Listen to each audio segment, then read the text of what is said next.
C'est parfois compliqué d'être une femme seule à la barre d'une entreprise, surtout dans les domaines du numérique et du maritime où nous sommes en très très grande minorité. Il faut travailler beaucoup, c'est beaucoup d'engagement, de peur, mais quelle chance j'ai de pouvoir en fait vivre cette aventure. Je suis Lauriane, la fondatrice de Glaze à l'Esconil.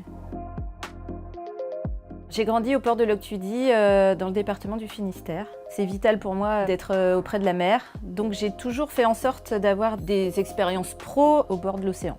J'ai travaillé dans le domaine du tourisme, de l'événementiel maritime et nautique. Et c'est à ce moment-là que j'ai créé ma première entreprise.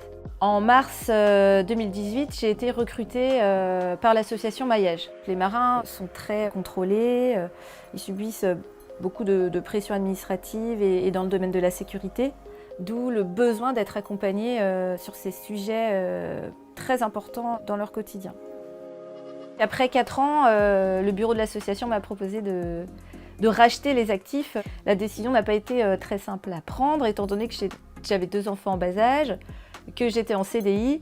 Repartir sur un projet de création de société, c'était un vrai challenge à relever. Mais en même temps, j'avais envie de tenter l'aventure et je crois que j'ai ça dans mon ADN. J'ai accepté la proposition, mais j'ai refondu le projet entièrement pour le modeler à mon image. Stratégiquement, c'était plus pertinent de créer une société afin d'accélérer le développement de l'activité. J'ai eu la chance de bénéficier de l'accompagnement de BGE. C'était très important pour moi d'avoir la validation d'acteurs qui ne sont pas du domaine maritime. Donc mon projet de société a mis 2 années à mûrir. Donc ça m'a vraiment permis de bien travailler la stratégie, l'identité visuelle, les valeurs que je voulais y mettre. Créer des axes de développement beaucoup plus étendus. Et donc Glaze est né en mars 2022. Nous avons 3 axes de développement bien précis. Encore, c'est toute la partie accompagnement humain, accompagnement des marins dans le vécu du travail et la création de projets de recherche pour trouver des solutions concrètes pour améliorer le quotidien des marins. Le deuxième axe, c'est Cogus. Cogus réfléchit à des solutions numériques pour faciliter le quotidien des marins à bord. Nous avons développé une application qui permet aux marins de retrouver tous les documents numériques obligatoires à bord du navire. Et le troisième axe de développement, Impact. Au sein d'Impact, nous accompagnons des projets afin de réduire l'impact de l'homme sur l'océan. L'implantation de Glaze ici à l'Esconil n'est pas due au hasard. Ma famille paternelle est originaire du port de l'Esconil et mon grand-père avait son bateau ici au port. C'est très symbolique et je suis très fière d'avoir pu installer l'activité ici. Nous sommes une équipe opérationnelle de 5 personnes au quotidien à travailler sur les missions de Glaze.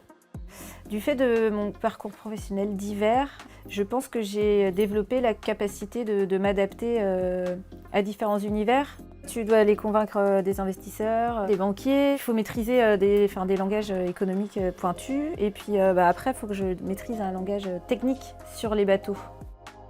J'ai eu la satisfaction d'avoir un premier bilan positif, ce qui est très encourageant pour la suite.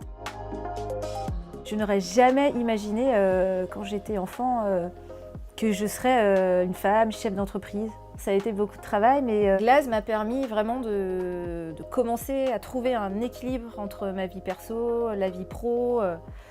Et c'est hyper important, arrivé à ce stade de ma vie, de pouvoir réussir à concilier tout ça de manière sereine et positive.